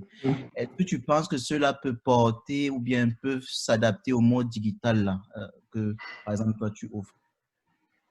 Voilà, tu vois. Donc, ça veut dire en réalité qu'on pourrait déjà commencer avec cela. Si lui dit que c'est possible de fonctionner avec ces gens-là, moi, je trouve que c'est vrai qu'il y a des difficultés, c'est vrai qu'il y aura des maux de tête, c'est vrai qu'il y aura des challenges, mais d'une façon ou d'une autre, on doit essayer de boxer à ce niveau-là. C'est vrai que ça serait difficile et tout, mais bon. On doit essayer. Tu dis commencer avec les Bayam Salam ou commencer avec ceux qui veulent bien entrer dans le monde de la digitalisation. Ceux qui veulent, mais d'après ce que j'ai compris de Wilfried au départ, son produit, c'était déjà, il arrive vers la structure ou bien vers ce petit business-là, il propose son produit, il propose son projet pour digitaliser le produit de la personne. Et il commençait, et en partie, c'était gratuit. D'un autre côté, il y avait certains produits, certaines offres qui n'étaient pas gratuites. Donc, moi, je pensais qu'on pouvait aussi carrément partir à la base, là, et moi, je trouve que c'est aussi une façon de aussi digitaliser, en fait, l'Afrique. Donc, ce n'est pas seulement voir ces grandes structures qui sont déjà établies, mais d'une façon ou d'une autre aussi, essayer d'aller un peu plus en bas de l'échelle, essayer d'attaquer un peu ces petits business-là, essayer de remonter un peu cela un peu, disons, à un niveau un peu plus élevé. Bon. Okay. C'est une idée, Wilfried, tu penses que ça pourrait être applicable? Oui, par rapport à son idée, la communauté, en fait, est calquée sur ce système-là. Quand je dis qu'on a calqué sur le système africain, c'est surtout ça, à ce niveau. Je ne sais pas si tu connais le système Groupon, qu'il y a beaucoup plus à l'extérieur. Acheter en gros et en fait proposer en fait de le vendre moins cher, de le vendre au détail. Bon, on est d'accord que quand on paye en gros, c'est beaucoup moins cher que quand on vend au détail. Bien sûr. Et ce que nous, on propose aux entreprises, c'est quoi? C'est, en fait, on demande en fait une quantité en fait donnée de vos produits, c'est-à-dire on commence par la centaine, à un prix beaucoup plus bas. Voilà, on consomme, on prend une grosse quantité à un prix bas, et on propose à la communauté, on les informe en fait, voilà, il y a telle quantité de ce produit de telle entreprise là à ce prix. Je ne sais pas si tu vois un peu. C'est beaucoup moins cher pour le membre de la communauté de consommer, voilà, comment on appelle ça, la quantité que l'entreprise a proposée à la communauté, que de s'élever toute seule en fait pour aller consommer à ce niveau-là. Et pour en fait le client qui veut aller directement là-bas, s'il veut consommer au prix moins cher, c'est en fait avoir notre carte de réduction. Ça permet à l'entreprise en fait de voir un peu en fait ce que le digital peut l'offrir. C'est comme ce que je disais en fait, il faut qu'on commence la sensibilisation en fait au bas niveau en remontant. Donc c'est un peu ce qu'on propose dès le départ pour la structure qui est le membre de la communauté qui va aller directement au niveau de l'entreprise. On te propose la carte et quand tu arrives à ce niveau, voilà, directement, tu consommes moins cher que le citoyen lambda, par exemple, qui vient consommer. Là, l'entreprise en question, il gagne en clientèle, il liquide, par exemple, ses produits. Et nous, également, le membre de la communauté, il gagne en réduction. Également, nous, on gagne en vendant, en fait, la carte de réduction. Donc, en fait, c'est un trio gagnant, gagnant, gagnant. Et Donc, si en fait, je peux... Vas-y. Et si je voulais ajouter en fait que il faut savoir que le Bayam Salam, c'est une entreprise. Voilà, c'est pas parce qu'on est dans l'informel qu'on n'est pas une entreprise. Pour moi, c'est ma notion. L'informel, ça veut dire que je suis pas enregistré dans l'organisme de l'État, mais je reste une entreprise dont rien ne t'empêche, parce que tu es Bayam Salam, de structurer ton activité. Voilà, donc rien ne t'empêche. Donc pour moi, Bayam Salam, c'est une entreprise. Maintenant, moi, je suis plutôt de ceux qui pensent que l'Afrique ne peut pas continuer à se dire, à justifier son indiscipline. À dire, bon, voilà, on va faire comme ça, en se débrouiller, on fait les choses à peu près. Hein? On justifie, on est toujours à se justifier. Vous savez, un logiciel de comptabilité, il fait de la comptabilité. D'un côté à l'autre, ça ne change pas. Voilà, c'est peut-être les règles comptables qui vont changer. Donc, on justifie chaque fois notre manque de sérieux en disant que, bon, voilà, voilà, c'est l'Afrique. Non, c'est un manque de sérieux. Et je pense que nous ne pouvons pas continuer à avoir une vision minimaliste du digital. C'est-à-dire parce qu'aujourd'hui, il faut savoir, en Inde, aujourd'hui, l'économie indienne est basée là-dessus. Ça emploie des milliers de personnes, ça sort des jeunes Indiens du chômage, qui ont de l'activité. Est-ce que vous pensez, vous, en jouant tous les matins, en faisant un petit service avec Bayam Salam sur un téléphone, ou de temps en temps, on n'a même pas forcément la connexion Internet, on a résolu un problème. On a résolu un problème peut-être ponctuel. Mais à un moment, il va falloir qu'on s'attelle qu'on qu'on ait une vision plus, comment dirais-je, une vision plus pérenne de où on voudrait aller. Et ça, on ne peut pas continuer à penser des choses en restant minimaliste. Dire on va se débrouiller. Non, il va falloir, si on veut se digitaliser, qu'on n'utilise pas simplement en termes de digitaliser pour se digitaliser, qu'on se digitalise vraiment. Et il y a quelque chose que j'aimerais préciser. La digitalisation, l'informatique est basée sur l'informatique, elle vient en support à l'industrie. Elle vient en support à la production. C'est-à-dire, ce n'est pas le digital qui va fabriquer les chaussures. Ce n'est pas le digital qui va fabriquer le canapé. Ce n'est pas le digital qui va venir vendre à votre place. Ce n'est pas le digital qui va transformer les fèves de cacao en chocolat. Non, le digital vient vous aider à optimiser vos processus Donc, comme Wilfried l'a dit, il y a des entreprises qui n'ont pas une stratégie d'achat, ils n'ont pas une stratégie de vente, ils n'ont pas une stratégie de communication. Donc, ces entreprises-là, déjà sur le plan opérationnel, stratégique, on enlève le digital, ne sont pas bien structurées. Donc, on peut se poser la question, est-ce que ces entreprises-là, est-ce qu'il y a un intérêt du digital déjà s'ils n'ont pas déjà la capacité de structurer déjà son digital? C'est-à-dire, on dit digitalisation, c'est-à-dire, on vient simplement changer des processus qui existent déjà dans l'entreprise en introduisant, c'est-à-dire en apportant des outils numériques pour améliorer les processus. La communication, ça existe depuis la nuit des temps. Hein. Le marketing existe. Hein. Le street marketing, ce n'est pas le digital qui nous a appris le marketing. Le marketing existe depuis la nuit des temps. Mais aujourd'hui, avec l'explosion des réseaux sociaux, elle a un peu changé. Ça s'oriente vers les réseaux sociaux aujourd'hui. Donc, premièrement, si une entreprise ne sait même pas qu'elle a besoin du marketing, ne sait pas faire déjà son marketing traditionnel, ce n'est pas en apportant le digital que ça va commenter. Ce n'est pas en mettant une application à la vendeuse au marché Mokolo qui reçoit ses clients en disant « Madame, vous voulez quoi? Vous ne voulez pas traverser votre route ?» qu'elle saura vendre. Non, ce n'est pas ça. On confond, on mélange tout. La digitalisation, c'est plus complexe que ça. Ce n'est pas simplement, on ne peut pas se limiter. Alors que, et d'ailleurs, je vais préciser pour conclure à ce sujet, vous avez dit pourquoi on peut commencer là sans regarder les grosses structures. Non, la digitalisation ne demande pas de grosses structures. Ça ne demande pas des investissements pharaoniques qui viennent de non. Quand on parle comme ça, on a l'impression que ce sont des choses d'abord, non, il y a en Afrique des ressources pour le faire et de façon rapide.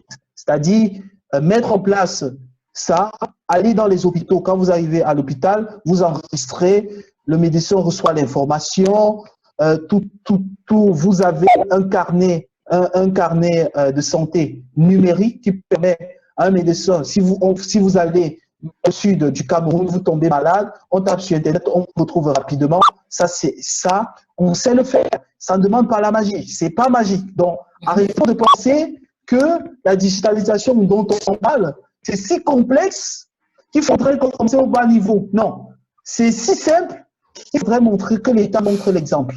Voilà. En commençant par ces universités, on ne peut pas être université, on est dans le digital, on n'a pas de site Internet. Pour moi, ça me pose un problème. Est-ce que c'est compliqué de faire un site Internet? Moi, j'ai envie de dire qu'on n'a pas besoin aujourd'hui de commencer au bas avec Marché Mokolo pour avoir un site Internet quand on est université. C'est-à-dire, il suffit qu'un professeur d'informatique de cette université se dit, je suis professeur d'informatique, j'enseigne dans cette université, lorsque je veux aller manger avec mes collègues, on me dit, tu enseignes où? Je dis, j'enseigne à telle école. Il faudrait quand même que cette école-là ait un site qui ressemble à quelque chose. Donc, par orgueil même, un professeur peut dire, je m'assois, je le fais. Mais que font nos professeurs? On peut se poser la question. Donc, moi, je pense que la digitalisation, c'est quelque chose que nous pouvons l'aborder sans tabou et se dire les choses qui sont claires, savoir le dire et ne pas dire malheureusement, on n'y est pas. On n'y est pas déjà dans la digitalisation et on n'y est pas déjà dans les processus traditionnels de nos entreprises, c'est-à-dire nos entreprises au quotidien sans le digital peuvent déjà être structurées. Aujourd'hui, toutes nos entreprises, c'est toujours les noms. Comme il a dit, un monsieur, il veut le logo de son entreprise, il voudrait qu'on mette son nom de famille, parfois il veut qu'on mette le nom de sa petite sœur, de son fils. Et la preuve en est, lorsque dans notre pays, en Afrique, lorsque le dirigeant de l'entreprise meurt, l'entreprise disparaît. Or, une entreprise, lorsque le dirigeant meurt, n'est pas censé disparaître, puisque quand vous créez une entreprise, elle ne vous appartient plus. Elle appartient à tous ceux qui travaillent. Malheureusement, nous, on pense que quand on crée une entreprise, ça vous appartient. Non. Il faut savoir que Steve Jobs, il a été viré d'Apple. Il était fondateur. Quand on regarde Microsoft, vous pensez que Microsoft appartient à Bill Gates? Vous pensez que personne peut avoir une entreprise comme Microsoft? C'est pas possible. Vous pensez que Google appartient à ce trio? C'est impossible. Ce sont des hommes qui sont derrière, ça ne les appartient pas. Ils étaient porteurs de projets. Huawei, vous savez, Huawei, c'est une coopérative. Le fondateur de Huawei n'a pas plus de 5% de Huawei. Les employés de Huawei sont eux-mêmes actionnaires. Donc, on ne parle pas des choses qui sont magiques. Est-ce qu'il faudrait commencer au bas de l'échelle? Malheureusement, je vais peut-être aller en opposition à Wilfried à ce niveau-là. Je ne sais pas si je suis en opposition. Je pense qu'aujourd'hui, on a des sujets aujourd'hui qu'on peut faire. Est-ce qu'il faut commencer au bas de l'échelle? Pour moi, le bas de l'échelle, c'est quoi? C'est-à-dire, pour moi, c'est un vocabulaire qu'on doit arrêter d'utiliser. On sait le faire pour digitaliser toutes nos administrations. Ça demande moins d'1 an et c'est digitalisé. Voilà. Très bien. Pour conclure, donc, peut-être une dernière question que je poserai à vous deux, Wilfried. Tu vas commencer par répondre. Est-ce que nous, on est dans le panel, on était plusieurs, il y a certains qui sont sortis, d'autres qui sont revenus. Est-ce que tu penses qu'à notre niveau, on peut vous aider à vos entreprises d'une manière ou d'une autre? Qu'est-ce que, par exemple, tu attends de ceux qui sont là en ce moment? Comment est-ce qu'on pourrait vous aider? Tu m'entends, Wilfried? Okay, disons côté aide, oui, je t'entends. Côté aide, disons la consommation déjà de nos produits. Consommons local. Consommons local déjà. Également le soutien de nos entreprises et nous aider également en fait à faire cette sensibilisation. J'écoutais quand il disait qu'il faut, disons, forcer en fait les choses. Il faut forcer en fait le digital à s'installer. Il faut forcer en fait les gens à accepter en fait le fait que le digital doit s'installer. Il faut qu'on accepte cette mentalité en fait d'accepter les choses comme ils viennent, de ne pas toujours vouloir avoir le contrôle sur les choses, mais nous adapter. Nous aider en fait dans cette sensibilisation-là. Moi, de mon niveau, c'est ce que je peux dire en fait. Joël, en quelques mots. Moi, je pense que je vais m'atteler avec Wilfried, c'est-à-dire consommer à les entreprises africaines. C'est-à-dire, quand je dis consommer les entreprises, moi, je pense que il y a parmi nous des gens qui ont des services, qui aimeraient qu'on rende certains services et parfois ne vont pas se tourner vers l'Afrique. À juste titre, parfois, beaucoup ont été déçus. Nous, on a rencontré des clients qui ont été déçus. Mais je pense que si on fait une sensibilisation et on met en avant des entreprises qui savent le faire et on parle d'elles, on sensibilise aussi les clients. Je pense que si nous, on ne bénéficie pas de ça, au moins, on aura été des pionniers pour permettre plus tard aux autres d'en bénéficier. Donc, ce que je demanderais, c'est de parler de nous, montrer qu'il existe des Africains comme Wilfried qui sont en Afrique, qui savent faire des choses, qui ont ces compétences. Et je vais toujours terminer par un petit conseil aussi à ceux qui nous suivent, parce que je pense qu'on peut aussi avoir des étudiants. C'est se dire aujourd'hui, nous, qui organisons ces directs-là, nous travaillons pour le ministère de l'Éducation nationale. Nous n'avons pas le pouvoir pour changer notre éducation. Par conséquent, vous ne devez plus vous arrêter à vos diplômes, sinon vous êtes mort. Pourquoi vous êtes mort? Parce que tout simplement, aujourd'hui, la concurrence, elle est internationale. C'est-à-dire, un Chinois en Chine arrive à décrocher un boulot au Burkina Faso. Une opportunité, parce qu'il peut faire la profession sur LinkedIn, sur Facebook. Et donc, si vous n'avez pas une compétence aujourd'hui qui soit internationale, qui soit alignée aux besoins mondiaux, vous aurez du mal à place sur cette terre.